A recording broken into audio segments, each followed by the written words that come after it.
Buen día, Doc. Día, Micaela. Buenos días a todos.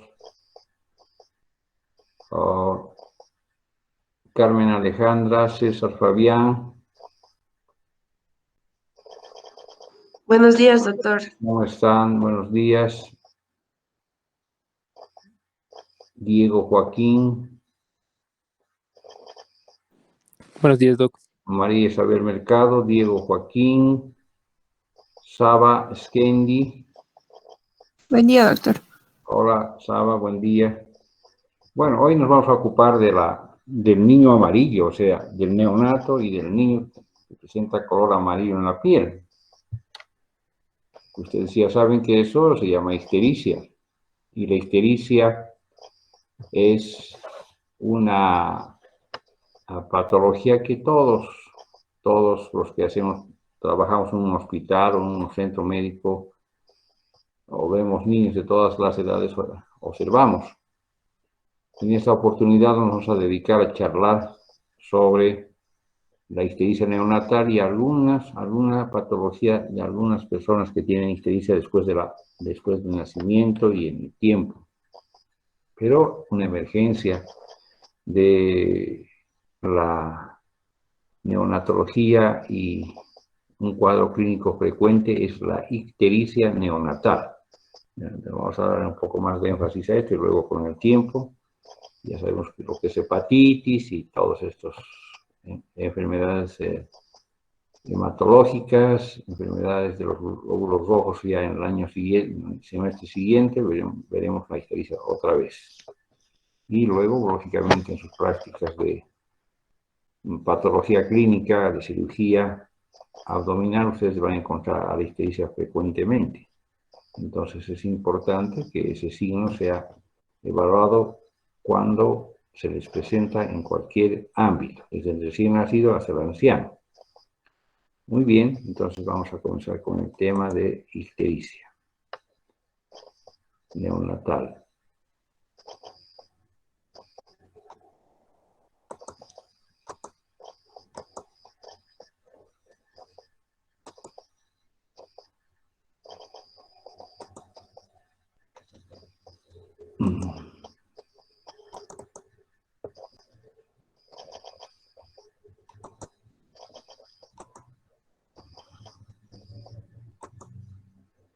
Bien, la ictericia neonatal, como ustedes están viendo en la fotografía, evidencia el color amarillo tanto de la piel como de las escleras y también el color amarillento en la mucosa, en las mucosas.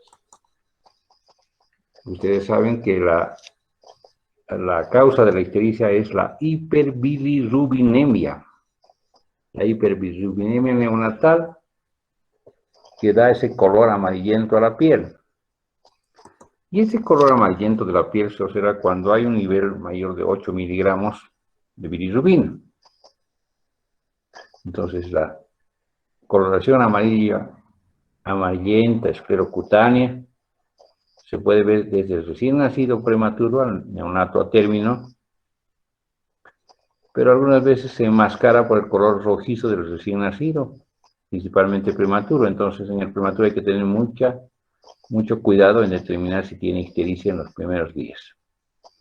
Se la puede notar a la digitopresión cutánea cuando se hace un blanqueamiento de la piel con el dedo, o se puede ver también una ictericia en el blanqueamiento del ala de la nariz del prematuro. Esto es la parte cefálica y la ictericia siempre tiene una progresión cefalocaudal, o sea, primero aparece en la cara, luego se va toda la cabeza y luego va descendiendo por el cuerpo. Y esto es una escala de Kramer, el señor Kramer que ha ideado esta escuela. Y entonces vamos a ver también esa evaluación de Kramer. Pero primero lo que nos dice la enfermería es que el niño se ha puesto amarillo. Nació y en algún momento se va a poner amarillo, va a tener un color amarillento. Entonces, esto se debe a la bilirrubina, que es un metabolito de la degradación del grupo hemo, o sea, de la hemoglobina.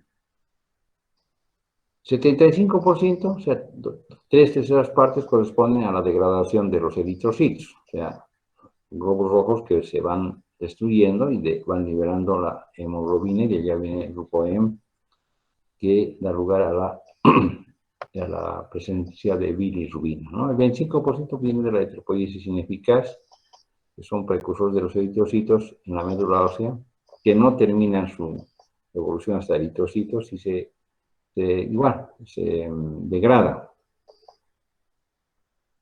Y 1 gramo de hemoglobina produce 34 miligramos de bilirrubina. Entonces, lo más importante de la interpretación a nivel del laboratorio es que el estudio metabólico o el estadio afectado del metabolismo nos da una bilirrubina indirecta o no conjugada en el hígado, o sea, bilirrubina libre. Esta bilirrubina, que es indirecta y libre, es no conjugada, es liposoluble, atraviesa membranas celulares y se deposita en el sistema nervioso central. De tal manera que el potencial peligro de la bilirrubina indirecta, que es liposoluble, es que se pueda depositar en el sistema nervioso central. Entonces, la bilirrubina esa es la bilirrubina directa. También puede ser unida a la albúmina, o sea, esa cuando se une a la albúmina, que también es indirecta, no atraviesa las membranas celulares, está unida a la proteína albúmina que está circulando en sangre. Una bilirrubina indirecta o no conjugada, unida a la albúmina, y entonces está circulando en sangre. Y el otro fragmento que nos reporta el laboratorio es la bilirrubina directa o conjugada libre, que es hidrosoluble, se elimina por heces y por orina. Y la bilirrubina directa también unida a albúmina, en muy poca cantidad se une a la albúmina. Entonces hay 2 fracciones de bilirrubina, directa e indirecta. La directa es hidrosoluble y la indirecta es liposoluble. Y esa es la diferencia por la cual la toxicidad de la bilirrubina indirecta es muy importante, aunque vamos a ver que ahora la bilirrubina total es la que siempre se controla cuando pedimos el laboratorio. Y el metabolismo, lógicamente, la degradación de los eritrocitos nos va a dar bilirrubina indirecta en la sangre. El hígado va a captar esa bilirrubina y la va a conjugar, ¿no es cierto? Y la va a llevar a ser bilirrubina directa. La bilirrubina directa puede ser urobilinógeno, estercobilinógeno y eliminarse en las heces, dándoles el color amarillento que tiene las heces en el intestino. Y también puede ser eliminada por el riñón a través de la orina, como urobilina o urobilinógeno, ¿cierto? Bueno. Entonces, ese es el metabolismo básico, el metabolismo de las bilirrubinas, que viene de los eritrocitos, la bilirrubina directa que se obtiene en el hígado por la conjugación y se elimina por heces fecales, también por riñón, y la indirecta que circula en sangre y que puede ser tóxica cuando esa bilirrubina no está unida a la albúmina, más bien está libre en el plasma. Y esa se puede depositar por ser liposoluble en las células del sistema nervioso central, o sea, en las células del sistema nervioso, y producir un daño, lógicamente en estas células, un daño funcional, estructural, que determina en una enfermedad muy grave en el recién nacido y que lo afecta para el resto de su vida. Entonces, ya saben que el catabolismo de los eritrocitos en el sistema retículo endotelial, el 75% forma grupo M, hematopoiesis inefectiva es 25%. Estos están relacionados con el catabolismo de los eritrocitos como hemoxigenasa y biliverdina reductasa, que dan biliverdina y monóxido de carbono, bilirrubina indirecta, no conjugada libre, es liposoluble, unida con albúmina sérica, bilirrubina indirecta, no conjugada, unida a la albúmina o no unida a la albúmina. Eso es muy fácil de recordar. En el hígado se une a proteínas denominadas ligandinas X y Y, y a la glucuronidtransferasa, el glucurónido de bilirrubina, se forma en esas condiciones, y entonces bilirrubina directa o conjugada hidrosoluble, que es llevada a los canalículos biliares, entra en la bilis, pasa al intestino y se elimina. El urobilinógeno, después de la circulación enterohepática, ingresa al intestino, vuelve a ser reabsorbida a través del mecanismo de glucoronidasa y puede ser también eliminada. Y la eliminación del resto de la bilirrubina directa por bilirrubina fecal, estercobilinógeno. Entonces, es importante que la hiperbilirrubinemia neonatal sea considerada, ¿no es cierto?, como un signo muy característico en los recién nacidos, que se va a ir extendiendo por el cuerpo en dirección cefalocaudal. Entonces es un depósito de la bilirrubina. Es una patología más frecuente en el periodo neonatal y 40-60% de los recién nacidos de término presentan ictericia en los primeros días de vida. A cuánto ha de llegar esa bilirrubina es importante en cuanto a la exploración que cada uno de nosotros hace en el recién nacido y determina más o menos el nivel clínico de la ictericia. Luego este nivel clínico debe ser comprobado por un laboratorio. Los prematuros hasta en un 80% hacen ictericia. Entonces es importante también tener ese dato, buscar la ictericia a pesar de la piel rojiza del recién nacido, buscarlo por dígito-presión o por blanqueamiento por dígito-presión también del ala de la nariz del prematuro. Entonces vemos ahí si hay ictericia o no hay. El 80% de estos chicos hacen ictericia. Y cuando la bilirrubina sérica llega al nivel de 6 o 7, otros dicen 8 miligramos por decilitro, aparece la ictericia. Aparece la ictericia y esa aparición de ictericia nos dice está entre 6 a 8 miligramos por decilitro. Dice 6 a 7, pero es 6 a 8 miligramos por decilitro. En el periodo neonatal precoz, entonces, la mayor parte de las veces es un hecho fisiológico. Quiere decir que la ictericia es parte de la naturaleza del desarrollo de ese chico. Pero puede tener otras implicaciones, porque siempre se considera a la ictericia a cualquier edad como signo patológico. La hiperbilirrubinemia neonatal aparece entonces en esas condiciones. Aproximadamente un 50 a un 60% de los recién nacidos de término presenta ictericia. Primeros días de vida en el recién nacido pretérmino también es más evidente porque la frecuencia de ictericia se eleva en relación a la edad gestacional. Cuanto más pequeño eres, probablemente tengas más ictericia. La ictericia fisiológica se debe a un aumento de la bilirrubina total conjugada durante la primera semana de vida, llegando a alcanzar concentraciones de 7-8 miligramos por decilitro, cerca del tercer día de vida.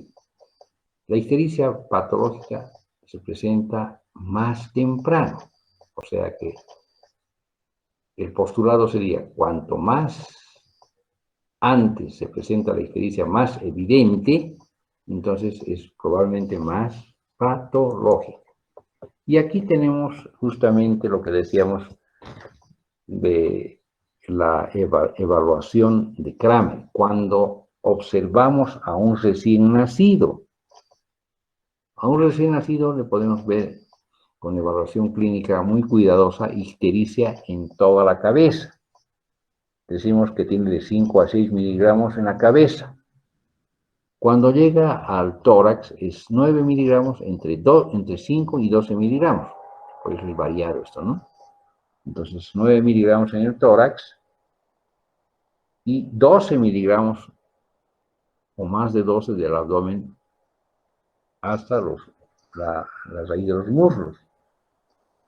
Y extremidades hasta las rodillas, 15 y de de 8 a 16, el término medio 12, y luego tenemos de que el término medio sería 15 miligramos cuando llega debajo de las rodillas y se puede ver totalmente. Entonces, se supone que cuando hay ictericia niveles 2, 3 o 4, el 4 ya tiene más de 15 miligramos, llega a 18 miligramos de ictericia en comprobación con la sangre del laboratorio. O sea, esta es una evaluación absolutamente clínica. Observamos y decimos, bueno, tiene más o menos 5, porque llega hasta a la cabeza solamente, se ve en el pecho y se ve en la parte superior del abdomen, llega a 5 a 12, es una variación siempre, ¿no?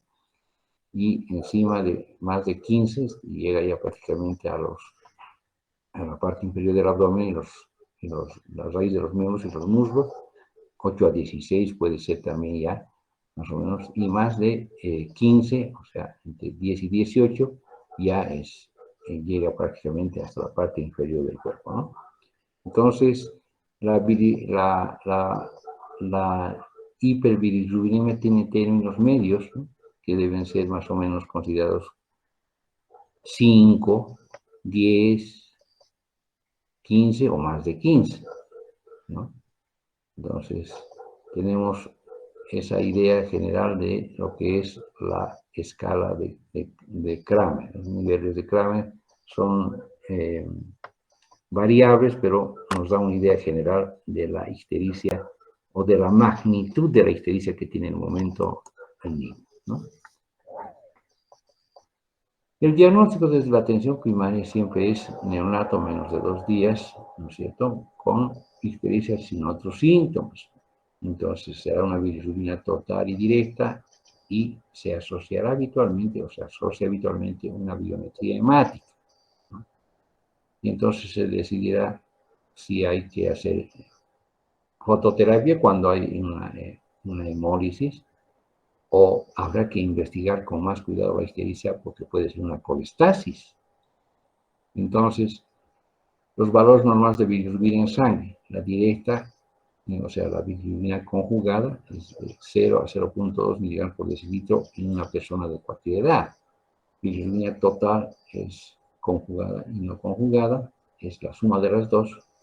Entonces, siempre hay que ver la suma de las dos. 1.2 sería total y 0.2 la indirecta y 0.8 la directa, por decir, ¿ya?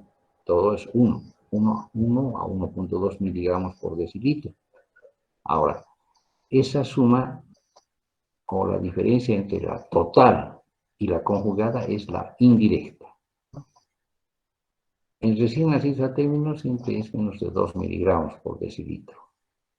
0 a 1 día sube a menos de 6 miligramos. De 1 a 2 días sube menos de 8 miligramos. De 2 a 5 días, menos de 12 miligramos por decilitro en recién nacidos de término. Mayor de 0,2 a 1.2. Entonces, la bilirrubina total, digamos que está dividida en la bilirrubina directa, que forma el 20%, y la indirecta, el 80% en recién nacidos.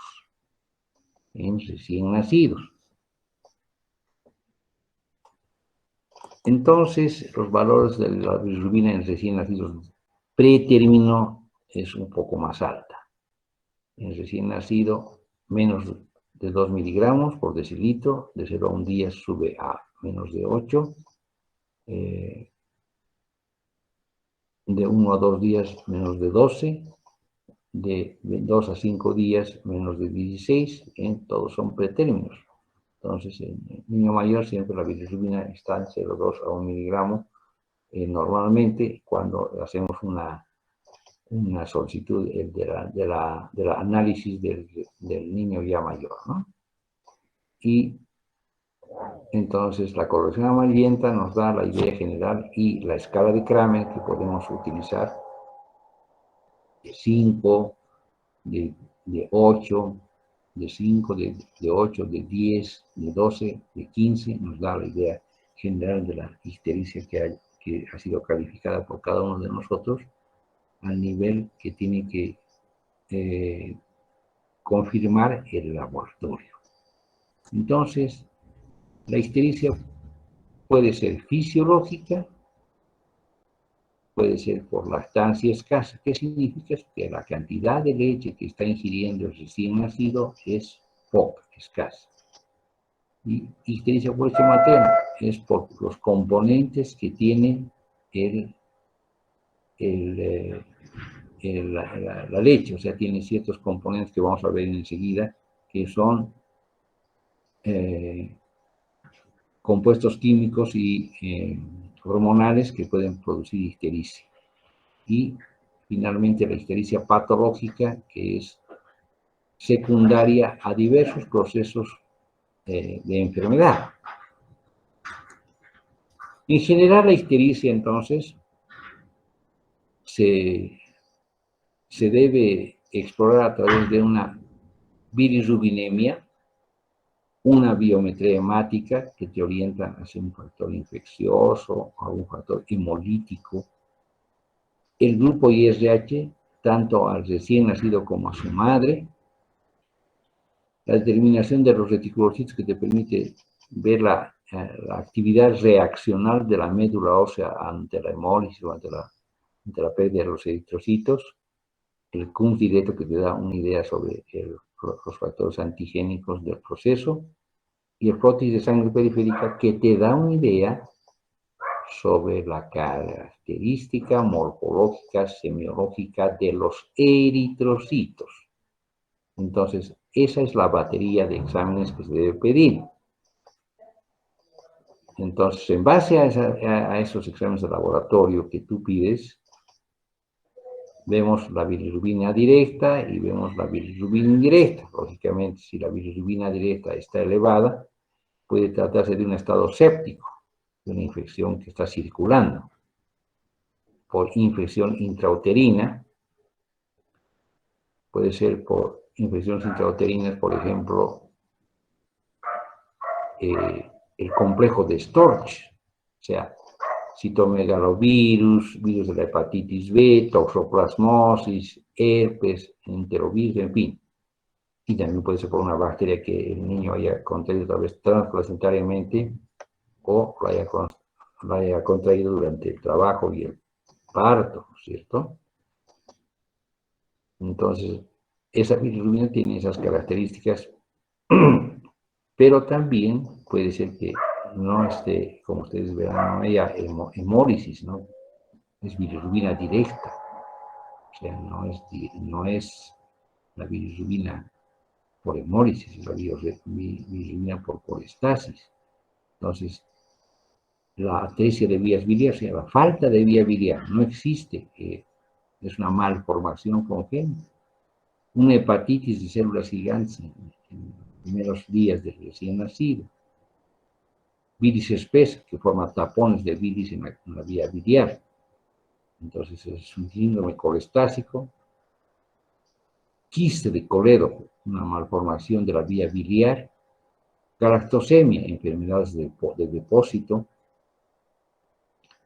Déficit de alfa-1 antitripsina, es otra enfermedad metabólica, y todos estos procesos son procesos que afectan la cantidad de bilirrubina directa que sea elevada.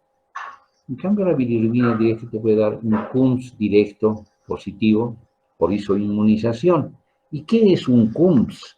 Una prueba de CUMS, también conocida como prueba de antiglobulina, es un examen de sangre que se usa en inmunología y hematología y detecta la presencia de anticuerpos en suero que reaccionan con antígenos de la superficie de los eritrocitos. Y hay dos tipos de prueba de CUMS, una directa y otra indirecta. La prueba de CUMS directa detecta anticuerpos ya unidos a la superficie de los glóbulos rojos, y la prueba de CUMS indirecta detecta anticuerpos libres que pueden reaccionar en laboratorio con glóbulos rojos que contienen antígenos específicos. Entonces, ambas pruebas de CUMS emplean el antígeno llamado reactivo de CUMS y que contiene anticuerpos de de animales inmunizados dirigidos contra inmunoglobulina M, inmunoglobulina G o el complemento humano.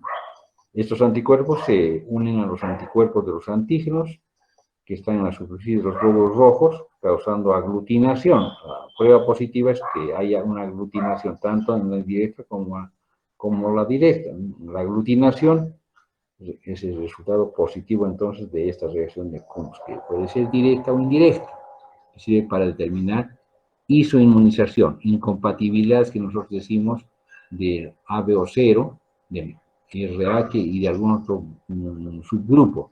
Entonces, para eso es la prueba de Kunz directa positiva. Encuentra los glóbulos rojos que están ya, diríamos, que presentan esos anticuerpos, ¿no es cierto? Entonces, que están unidos a la superficie de los glóbulos rojos, por ejemplo, en la incompatibilidad ABO0, donde la madre es 0 y el paciente es AOSB y tiene esos anticuerpos, ¿no? Y el Kunz directo negativo, entonces el Kunz directo negativo da un hematocrit normal o bajo, puede también tener un hematocrit elevado cuando hay transfusión feto-fetal, o sea que ha habido paso digamos, de una pareja de gemelos, de uno de los del más grande al más pequeño, o al revés, del más pequeño al más grande, ¿no? Entonces, o transfusión materno-fetal, de la madre al feto o del feto a la madre, y un pinzamiento tardío del cordón umbilical. Y eso sería el hematocrit elevado, o sea, una eritrocitosis que produce hemólisis y que tiene un Kunz directo negativo. Un hematocrito normal o bajo ya nos lleva a la morfología o hacia la semiología morfológica de los eritrocitos, involucrando enfermedades especiales.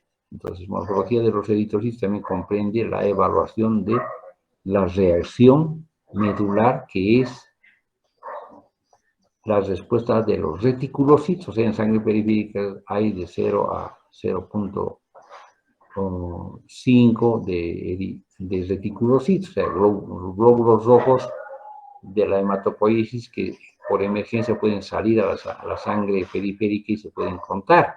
Entonces, esos son los reticulocitos, que todavía tienen una estructura con un núcleo todavía visible en el eritrocito, o sea, restos del núcleo que no han terminado de madurar esas células y salen a la sangre periférica.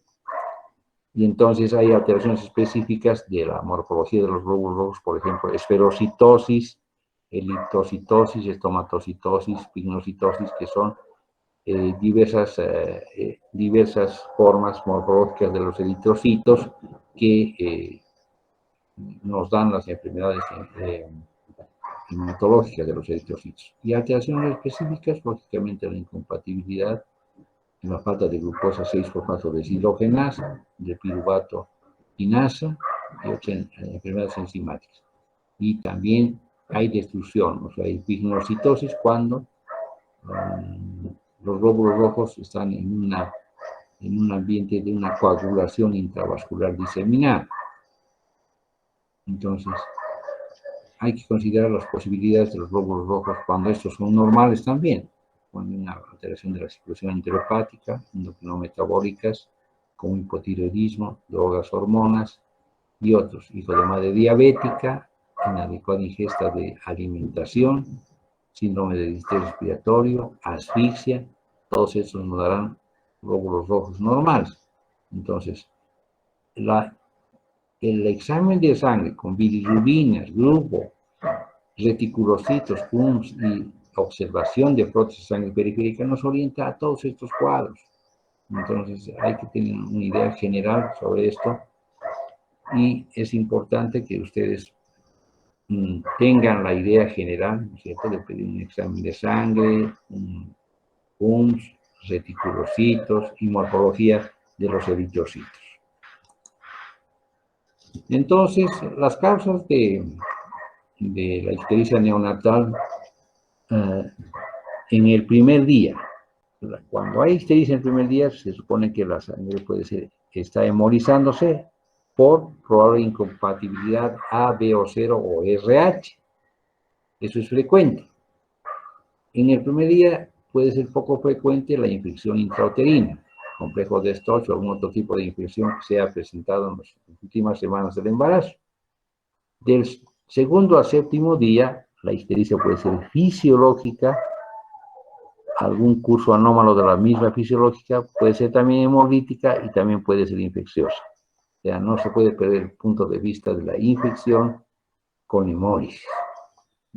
Y poco frecuentes, tóxica, poliglobulia, o sea, sangre que se ha espesado, ¿no? Reabsorción de un hematoma, un traumatismo en el recién nacido, un cefalohematoma, una fractura inclusive de un trauma obstétrico, ¿no? Puede darte esa ictericia del segundo al séptimo día. La lactancia materna también, ¿no es cierto? No solamente es fisiológica, sino también puede haber por lactancia materna, que son dos entidades separadas que vamos a analizar enseguida. Hijo de madre diabética también puede hacer ictericia del segundo al séptimo día, que es un poco más o menos frecuente. Y el distrés respiratorio en recién nacidos pequeños también te puede dar una posibilidad de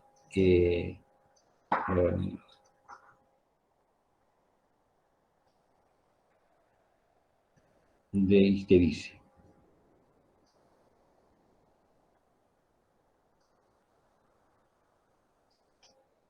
Bueno.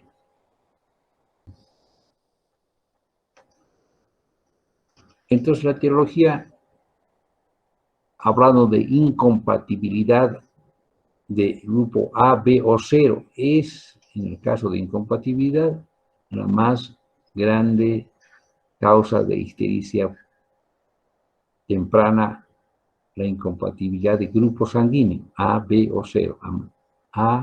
Niño A, niño B y madre 0. O AB y madre 0.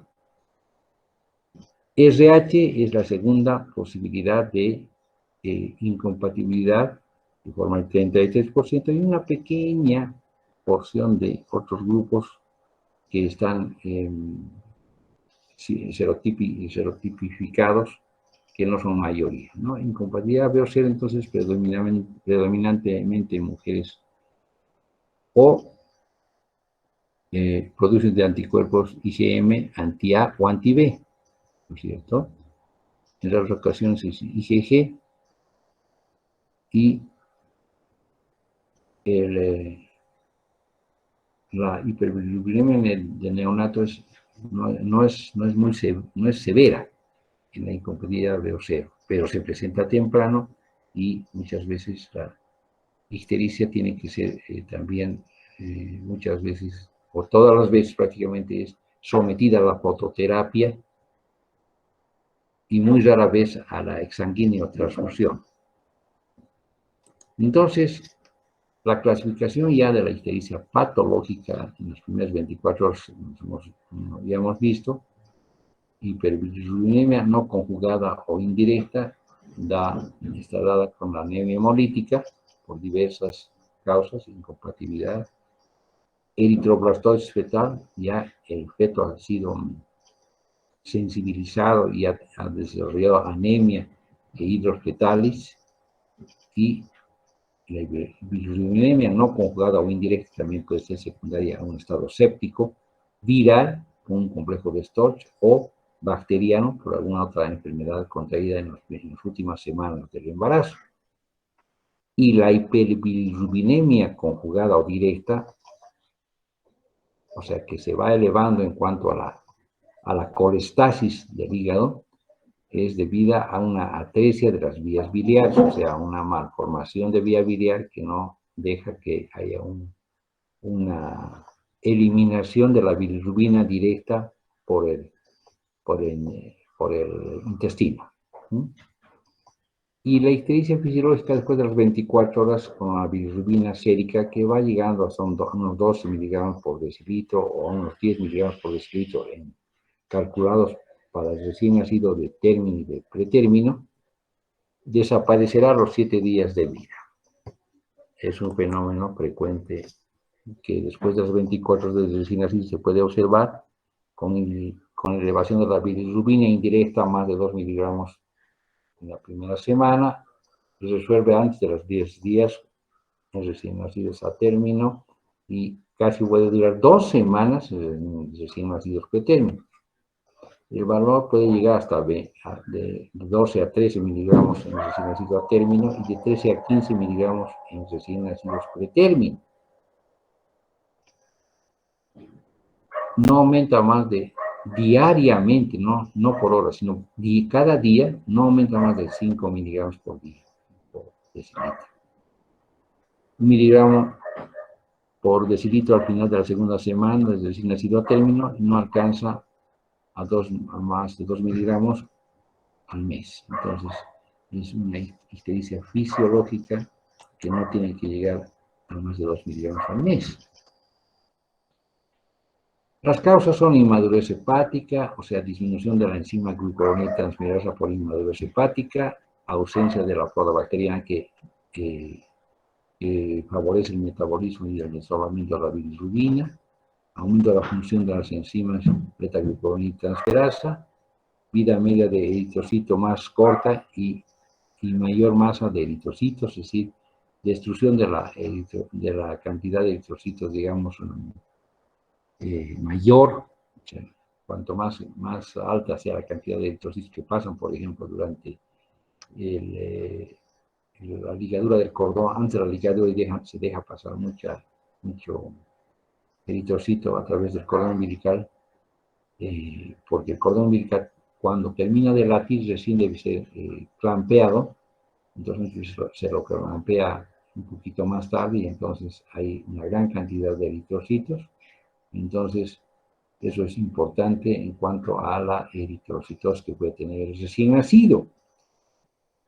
Niveles reducidos de las ligandinas, de las proteínas que son las receptoras a nivel celular, la Y y la Z, también son causas de ictericia fisiológica. La ictericia por lactancia escasa también es un proceso que debe diferenciarse ya para ustedes, tienen que comenzar a diferenciar un poco, darse cuenta de que hay ictericia de 3 a 4 días, nivel máximo 4 a 5 por día de elevación de bilirrubina, y el tratamiento es alimentar más de 8 veces al día, o sea, aumentar la ingesta de la lactancia. Muchos preferimos utilizar una fórmula láctea de apoyo complementaria para evitar la ictericia. Y también puede ser ocasionada por una por una hipoglicemia, una baja del azúcar en sangre y un aumento de la circulación enterohepática, de la bilirrubina directa que no es eliminada en su totalidad por las heces fecales y que realiza un círculo enterohepático aumentado.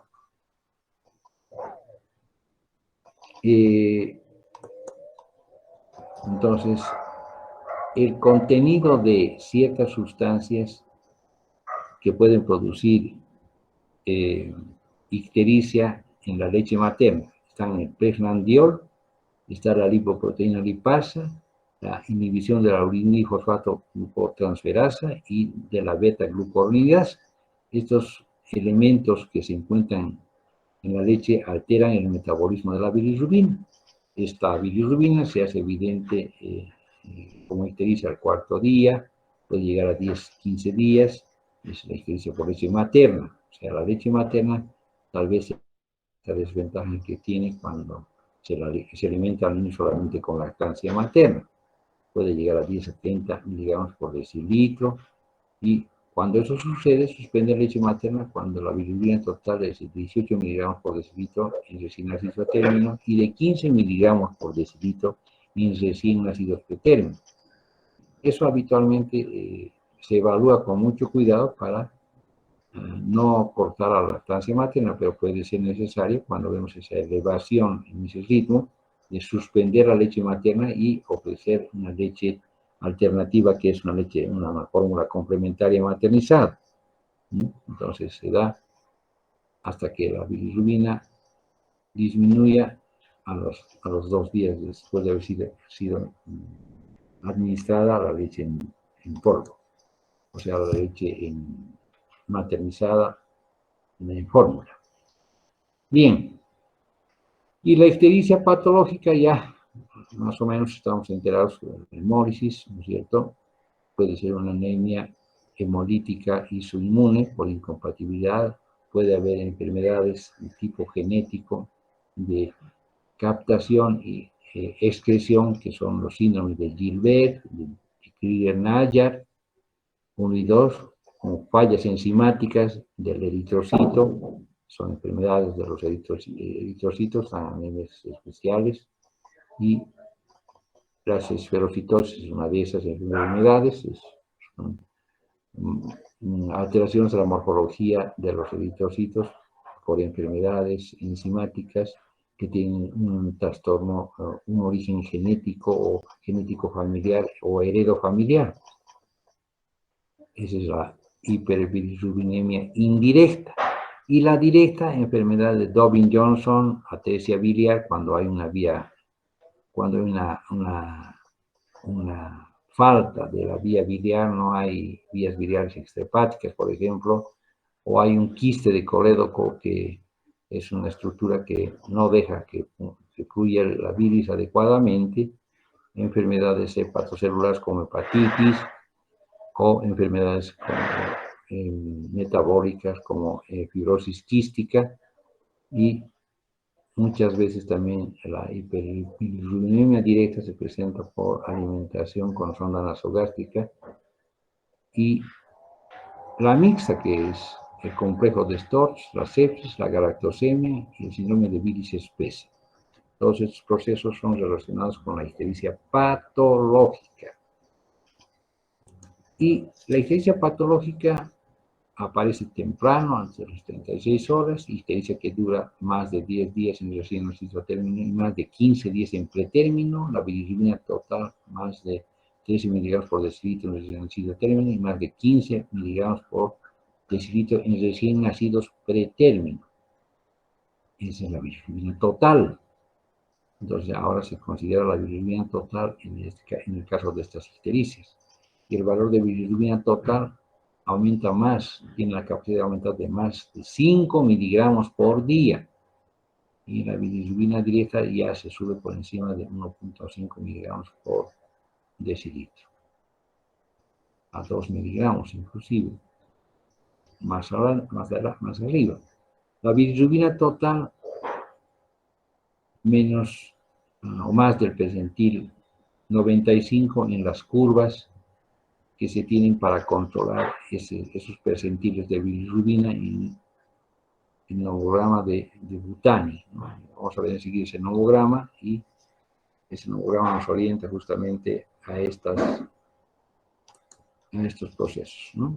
Bueno, y los factores que agravan la hiperbilirrubinemia patológica son, pues, la hipoxia, o sea, la asfixia, la hipoglicemia, o sea, la caída de azúcar en la sangre del recién nacido, los procesos infecciosos circulantes o contraídos antes del nacimiento, la policitemia, o sea, la sangre espesada, cantidades de eritrocitos elevados, hemorragias, compartimientos hemorrágicos como hematomas, cefalohematoma, por ejemplo, o una lesión ósea con fractura y un hematoma correspondiente, una ligadura de cordón tardía, el uso de oxitocina durante el parto como estimulante de la movilidad del parto, del transcurrir del parto, y también el ayuno prolongado en el recién nacido nos va a dar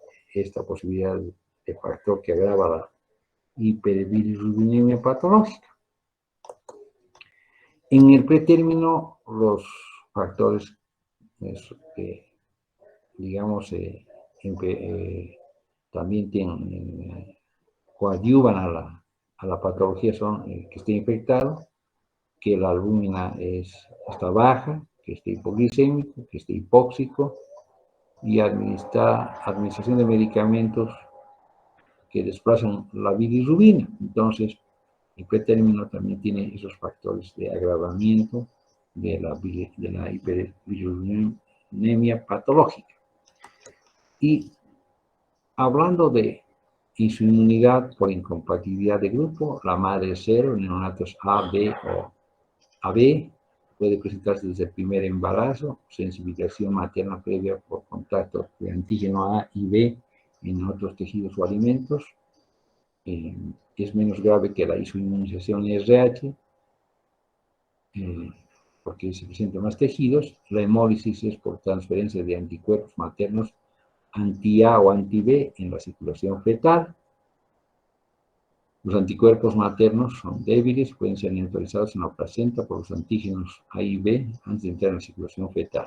El diagnóstico sea, como hemos visto anteriormente, una prueba de Coombs positiva, da una anemia por hemólisis, hiperbilirubinemia, incompatibilidad del grupo materno-fetal. Entonces, el tratamiento es muchas veces suficiente con fototerapia, alguna vez extraño transfusión. La fototerapia ha mejorado notablemente actualmente. En la actualidad es doble fototerapia, prácticamente se pone en una cámara de luminoterapia ahora ya de una longitud de onda de luz muy poderosa que permite una baja rápida de la bilirrubina. Y la otra enfermedad es la incompatibilidad por RH, ¿no? Enfermedad hemolítica del recién nacido por RH con sus anticuerpos correspondientes anti-RH, que la madre es RH negativa, el feto es RH positivo, y este feto RH positivo sufre el ataque de los anticuerpos maternos en el segundo embarazo, anticuerpos inmunoglobulina G anti-D atraviesan la placenta y reaccionan contra los hematíes del feto. Y esta reacción la pueden hacer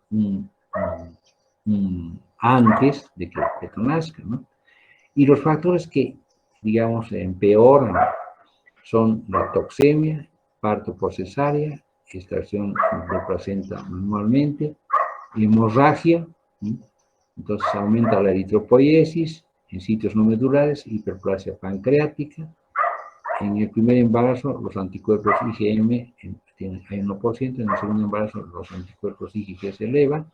Y las complicaciones son, lógicamente, si hay una reacción en el segundo embarazo, la mujer tiene a su producto con incompatibilidad RH que desarrolla anemia intrauterina, una anemia grave, y después del parto tiene también anemia y su ictericia elevada, hiperbilirubinemia, y que puede ser pues, un elemento muy tóxico, ¿no es cierto?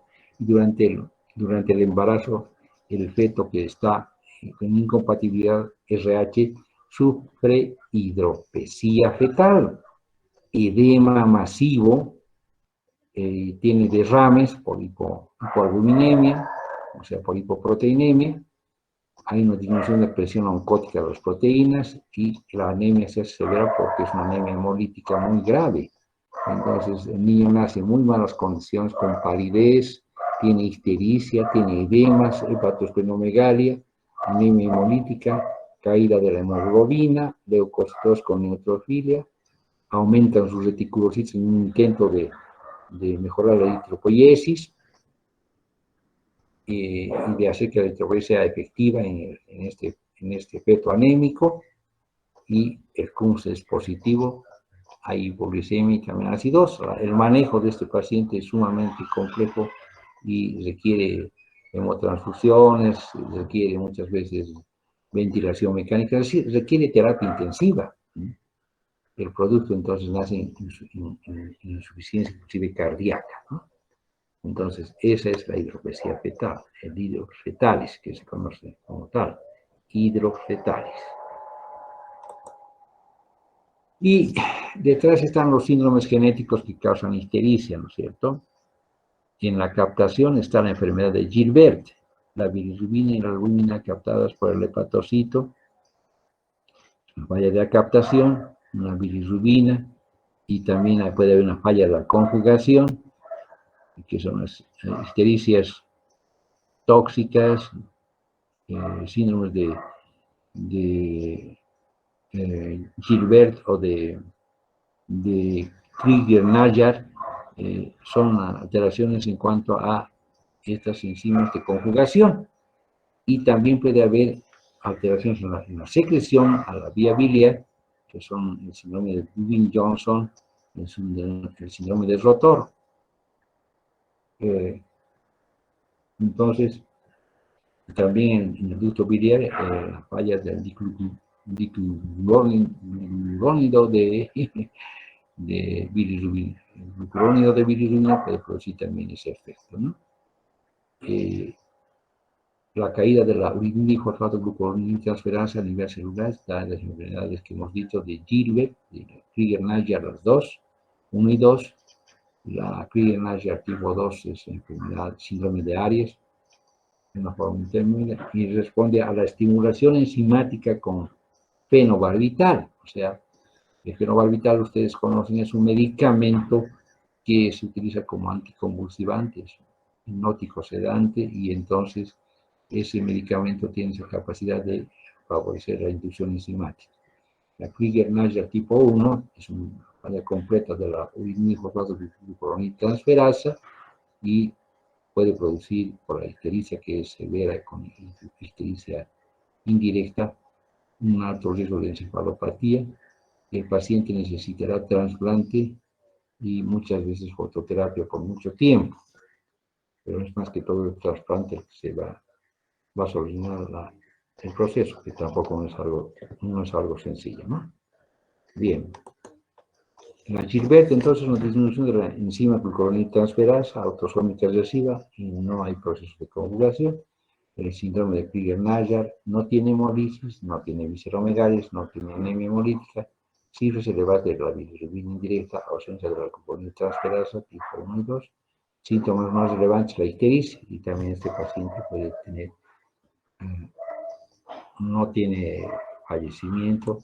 Estas enfermedades dan fatiga, pérdida de peso, náuseas o mareos, síndrome del intestino irritable, dificultad para mantener la concentración, orina muy oscura, calambres abdominales, malestar general, la ictericia es persistente y es leve, igual que la del Dubin-Johnson, ¿no es cierto? Que se diagnostica en la infancia, pero que puede transcurrir durante toda la vida.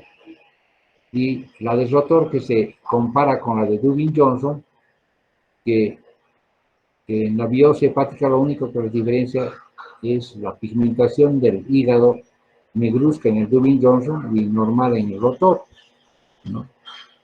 Entonces hay pruebas como la bromosulfataleína que puede permitir ver eliminación tardía o no hay eliminación tardía según las enfermedades, y la función hepática de ambos síndromes que tienen ictericia prácticamente prolongada o definitiva son normales, ¿no? Los mecanismos son defectos de transporte de anions orgánicos y alteración de almacenamiento hepático en ambos síndromes. Estos síndromes habitualmente son sumamente raros y antes se los nombraba en patología clínica muy frecuentemente, pero son enfermedades de incidencia muy rara y prácticamente solamente tienen que tenerlos como un conocimiento general, y pues alguna vez tal vez alguien que se dedique a la gastroenterología podrá observar y participar en uno de estos casos, ¿no? Entonces el síndrome de Dubin-Johnson y el síndrome de Rotor tienen sus características clínicas muy definitivas. Entonces en el Johnson es la falta de transportador de aniones orgánicos y también tiene un proceso de origen genético igual que el Rotor, son autosómicos recesivos, ¿no?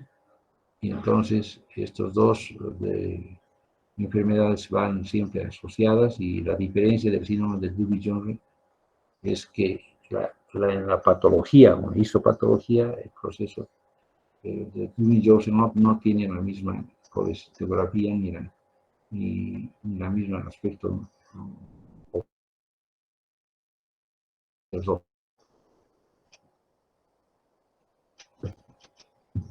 Muy bien, veremos algo más. Entonces, estas ictericias son ictericias prolongadas que no tienen una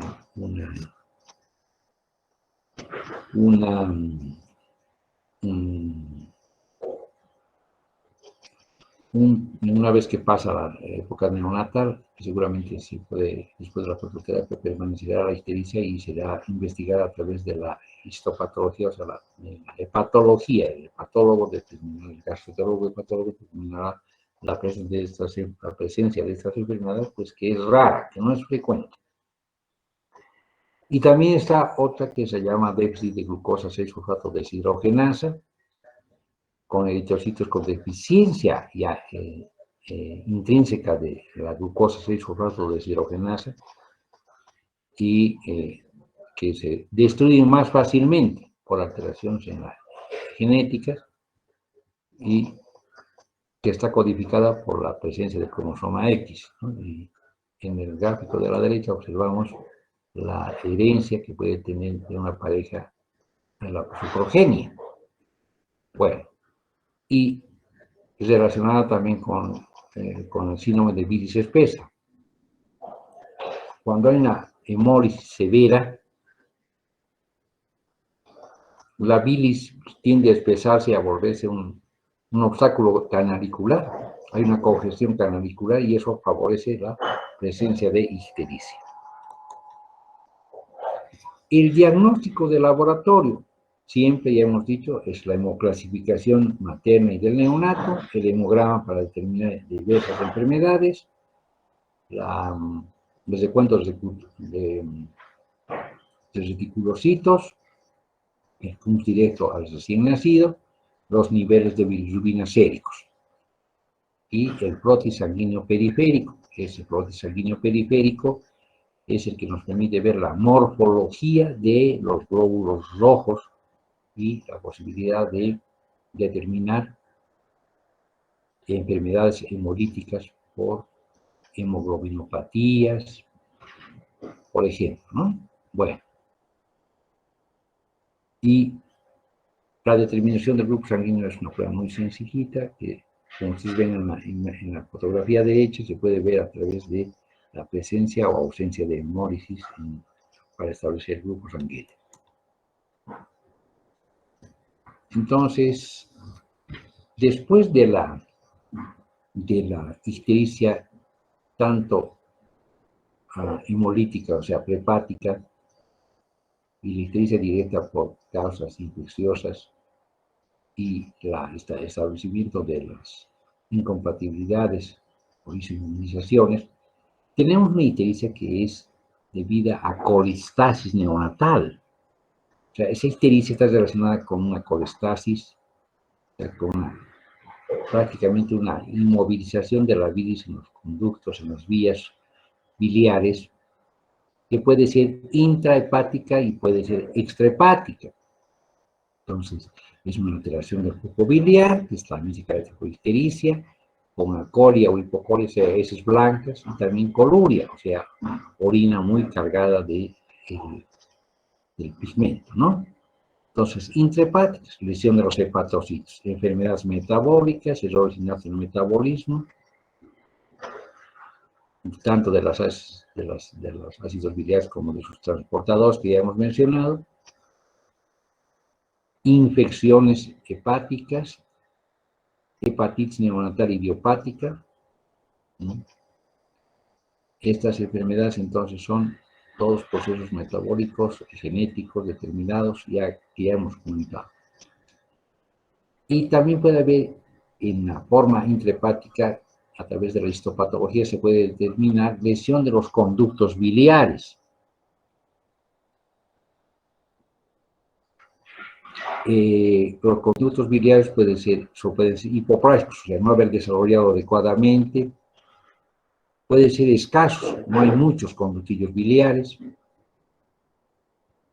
Eso es un contexto de colestasis neonatal intrahepática, lesión del tejido hepático. Y extrahepática, cuando a salida del hilo hepático no encontramos el colédoco, no hay colédoco. No hay conducto cístico, el colédoco que llega hasta el duodeno no existe. Entonces, eso es una atresia de vía biliar, que también ocasiona colestasis neonatal.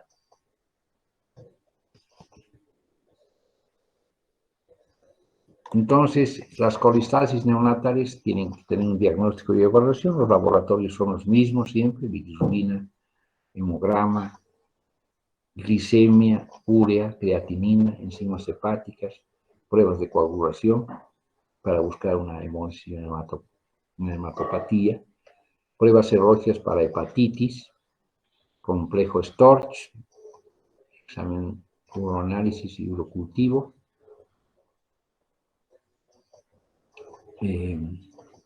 alfa-1 antitripsina, perfil tiroideo con T4 y tirotropina, la determinación del nivel de albúmina, y la imagenología, que va desde la ecografía, que puede determinar la presencia de atresia biliar, hasta la gammagrafía hepatobiliar con elementos radioactivos como el tecnesio 99, con un tratamiento previo con fenobarbital por 3 a 5 días, y la resonancia magnética.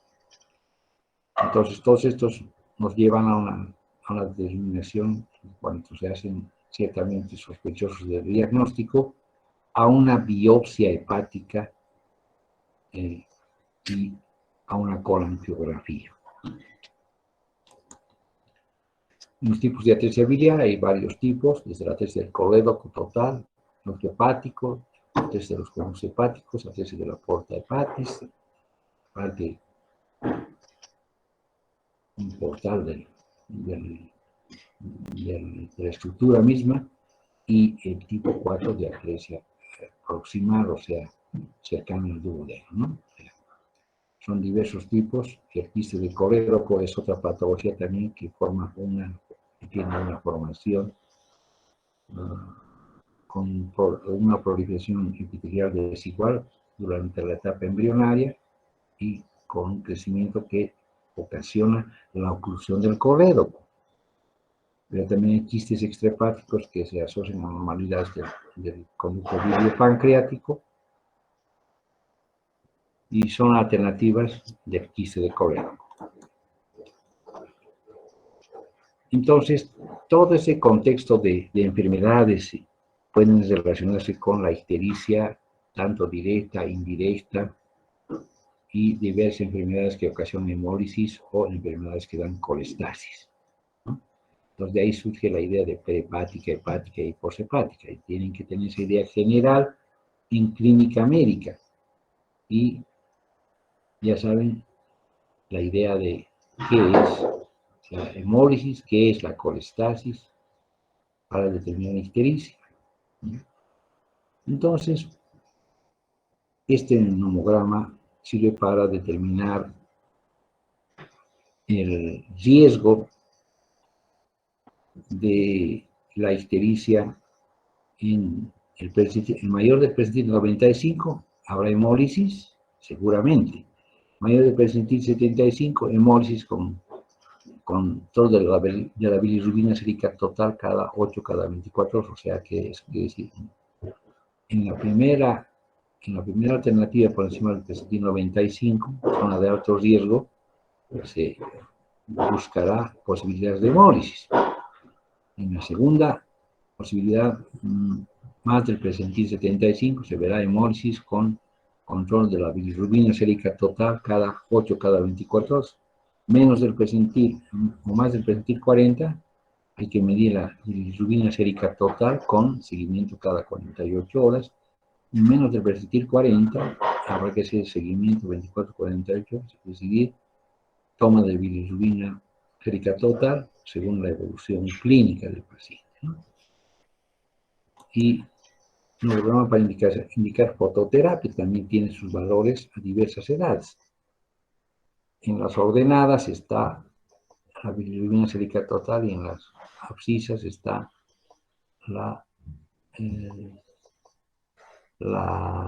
el nivel de bilirrubina que se alcanza y en qué momento se debe hacer fototerapia según edad. Entonces, la ictericia por lactancia materna, ya saben, puede ser primera semana, ingesta insuficiente y excesiva pérdida de peso. Y lo principal, mala técnica de lactancia. Y entonces el practicante que va al hospital puede tener la oportunidad de observar cómo la enfermería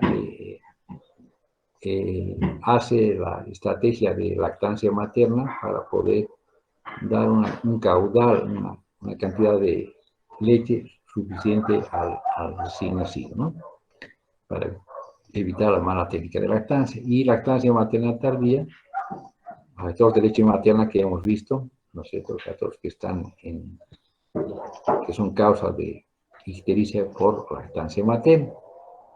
Y las recomendaciones siempre son incrementar el número de tomas, revisión técnica de la lactancia o suplementación en caso de pérdida excesiva de peso con deshidratación. Se puede inclusive extraer la leche materna con sacaleche. Y suspensión temporal cuando la lactancia materna nos hace dudar en el diagnóstico, que puede ser por presencia de inhibidores de la leche, de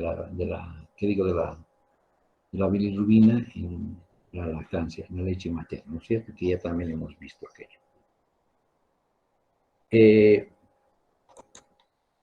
La ictericia fisiológica entonces tiene esas características, la edad de aparición también, y las bilirrubinas en séricas para cada edad, según el percentil 95, y muchas veces la ictericia fisiológica puede durar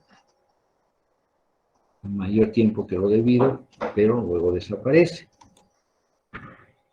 Entonces, el tratamiento de la hiperbilirubinemia por el mecanismo de acción es fototerapia, que da fotoisomerización de la bilirrubina, oxidación de la bilirrubina, es intramolecular, ¿no? El recambio sanguíneo, que es un procedimiento de remoción de la bilirrubina a través de método extracorpóreo.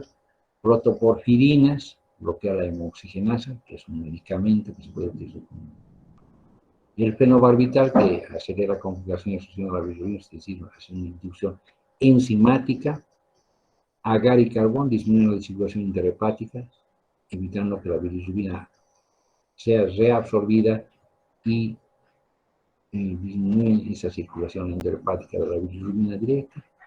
Inmunoglobulina intravenosa inhibe la hemólisis y la albúmina mejora la captación con la unión a la bilirrubina.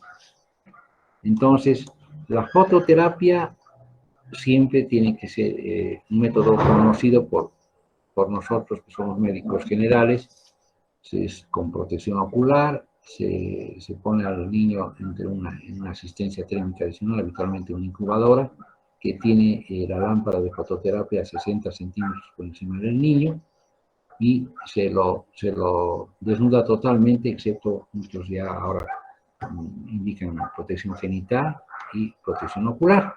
Entonces, la mayor parte del cuerpo debe estar en contacto con la luz, ¿ya? Y esto se puede lograr en una incubadora.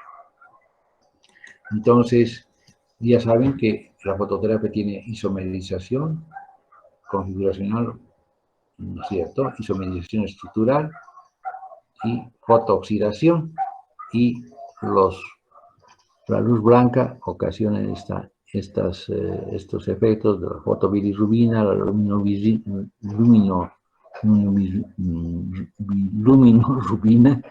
y bilirrubina en productos oxidados, tanto a nivel de hígado, de la conjugación y del riñón, por eliminación a través de la orina, y hepática por el intestino y las heces fecales.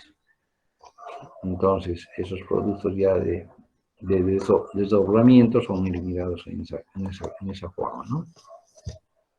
Entonces, las indicaciones, ictericia en recién nacidos pretérminos de menos de 1500 gramos con bilirrubina total de más de 5 miligramos por decilitro en el conteo inicial, ya se puede poner en fototerapia. Recién nacido de 1500 a 2000 con bilirrubina total inicial de 8 a 12, bilirrubina de 13 a 15 en el recién nacido de 2 a 2500, ¿no es cierto? en recién nacidos pretérminos de menos de 1500 con equimos, hemorragias y petequias, también se inicia fototerapia. Y recién nacidos de más de 2.500 con bilirrubina total de 15 a 18 también. Y se debe también ver la posibilidad de examino-transfusión en esos valores. Entonces, no es antes se hablaba de la bilirrubina 20, ¿no? Pero la bilirrubina 20 indirecta se utiliza solamente como factor para examino-transfusión en recién nacidos que tienen un peso por encima de 2.500, 3.500, 3 kilos, esos pueden subir, someterse a examen de transfusión según la patología que también estén enfrentando, incompatibilidad ABO0 o RH. Entonces, también se utiliza como un coadyuvante terapéutico en isoinmunización, o incompatibilidad ABO0 RH, mientras se realiza el examen de transfusión. También ABO0 alguna vez, ¿no? Ictericia por leche materna, pues, también se puede utilizar la fototerapia, pero en valores de bilirrubina total a término de 18 a 20, y entre 24 y 48 horas, es decir, aparición temprana de esa ictericia, ¿no? Y el recién nacido de más de 2.500, en anemia hemolítica con incompatibilidad ABO0 también.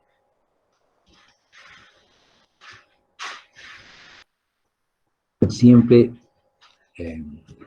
suspender la lactancia, no suspender la lactancia, cubrir los ojos, cubrir genitales, control térmico y dejar cubierta la mayor parte de la piel son las recomendaciones de la fototerapia.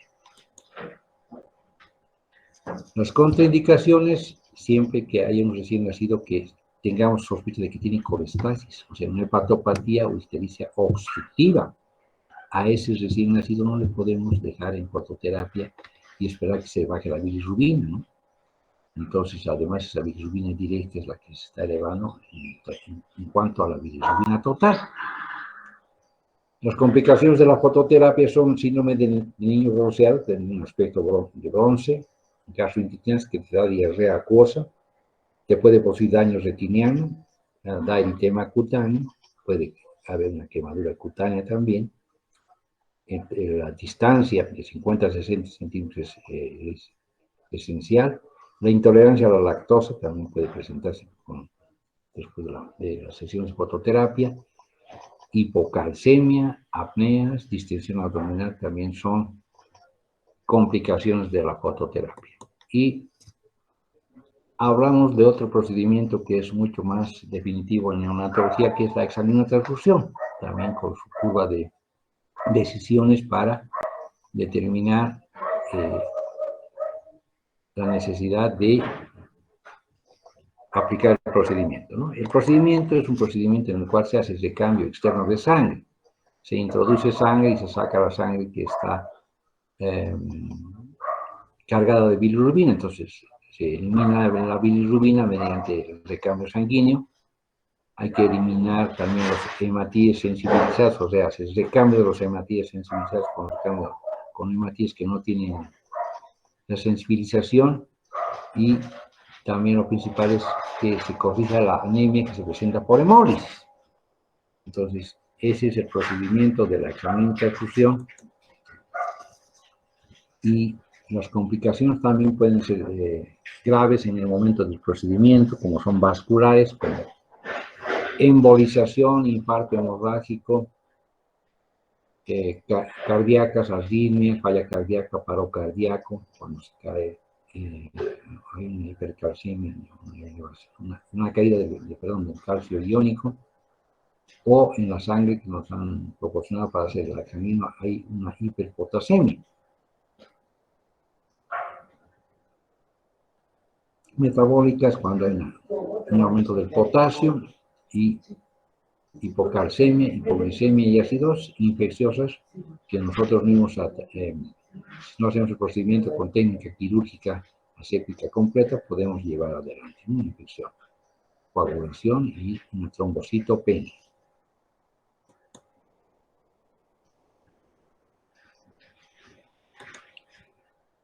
El tratamiento farmacológico de la ictericia se puede llevar también adelante, como ya hemos mencionado anteriormente, con inducción enzimática, con metaloporfirinas, protoporfirinas, nivel de oxigenasa, hemos dicho, el agar gelocarbón impide el círculo enterohepático, no deja que esta sustancia absorbirse, que se unen a la bilirrubina intestinal, impiden que esta bilirrubina vuelva a ser absorbida y llevada al círculo enterohepático. Hablando ya de la ictericia colestásica, que está relacionada con una ictericia obstructiva o una atresia de vía biliar, hay una serie de diferentes técnicas, y esta es una enterostomía, una enteroportostomía también de Kasai, una técnica quirúrgica para unir la luz intestinal al hígado y crear una comunicación para que haya una salida de bilis desde el hígado hacia el intestino anastomosado y se evite, digamos, que el paciente desarrolle cirrosis en muy poco tiempo por atresia de vía biliar, ¿no? Esa es una técnica quirúrgica que es de Kasai. Y el objetivo principal de todo este tratamiento de fototerapia, sección de transfusión, o lo que necesite el paciente, es evitar encefalopatía por bilirrubina y detectar enfermedades que tienen pronóstico mejor cuando es más determinado en forma muy temprana, ¿no es cierto? Cuando el paciente sufre estos procesos, por ejemplo, una atresia de vía biliar y no percibe aquello, podría ser que el niño desarrolle una cirrosis. Entonces es importante ese hecho, ¿no? Y la coloración mayor de los ganglios basales y la afección neurológica se presenta todavía en algunos recién nacidos que están con datos de riesgo. Estos son los que corresponden a hipoxia, asfixia, otras enfermedades intercurrentes. Entonces, estos son relacionados con enfermedades como la hemólisis, la prematurez, el peso bajo, la sepsis, hipoalbuminemia, hipotermia, hipoglicemia, medicación utilizada. Finalmente, si dejamos que la bilirrubina se mantenga elevada, el daño sobre los ganglios basales es pues el depósito de esta bilirrubina en estos sitios, tanto en los ganglios basales como el tronco encefálico, en la corteza del hipocampo, ganglios del tálamo, y las manifestaciones clínicas de inicio en una fase temprana, aparte de la ictericia extrema, es una falta de la respuesta del reflujo de Moro, por ejemplo, alimentación o solución muy deficiente, somnolencia extrema, es un estado de letargia. En una fase media hay un llanto peculiar, chillón, hay tendencia a mantenerse rígido, opistótonos, fontanela, que se protruye y pueden haber convulsiones, o sea, manifestaciones externas motoras de disfunción y que pueden corresponder a movimientos estereotipados o a convulsiones. Entonces, todo esto nos lleva a la fase tardía, que ya es un síndrome neurológico establecido, con hipoacusia de alta frecuencia, discapacidad intelectual, rigidez muscular, dificultades de lenguaje, convulsiones y diversos trastornos de los movimientos, ¿no? Entonces, la ictericia tiene estos problemas que se mencionan, como encefalopatía crónica, primer año, con retardo, neuropsicomotor, desarrollo, un llanto peculiar, reflejos tendinosos profundos, hipotonía aguda. Segundo año, amacinas tipo extrapiramidal con trastornos oculares y posiciones estereotipadas y rígidas, y el paciente queda atáxico con posturas ya mencionadas de los miembros, con tetraplegia espástica y diplegia espástica. Eso es por daño de los ganglios basales que se producen esos movimientos artritóxicos con un daño en el sistema inhibidor de la sinapsis, ¿no? Entonces, esas son las consecuencias de dejar la ictericia neonatal sin vigilancia y sin tratamiento, ¿no? Seguramente existe una gama de enfermedades, de expresiones neuropsicológicas muy tenues que están relacionadas con los síndromes de atención dispersa, hiperquinesia, hipermotricidad, o alteraciones del aprendizaje, o de la lectura, o del lenguaje, dislarias, en fin.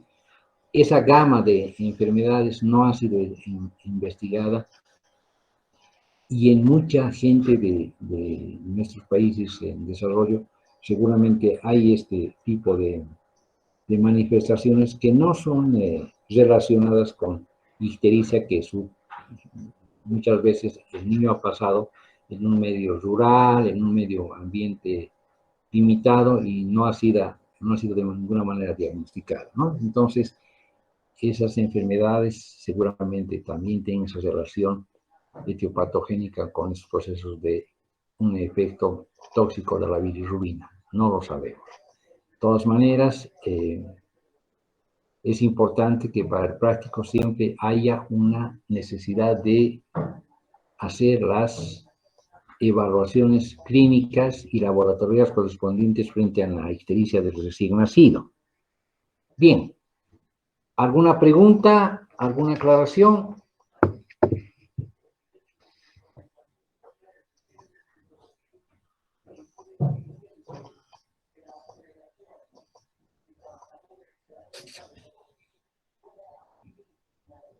Bueno, ¿no hay nada? Todo claro, doctor. Una preguntita, ya, muy bien. A ver, dígame.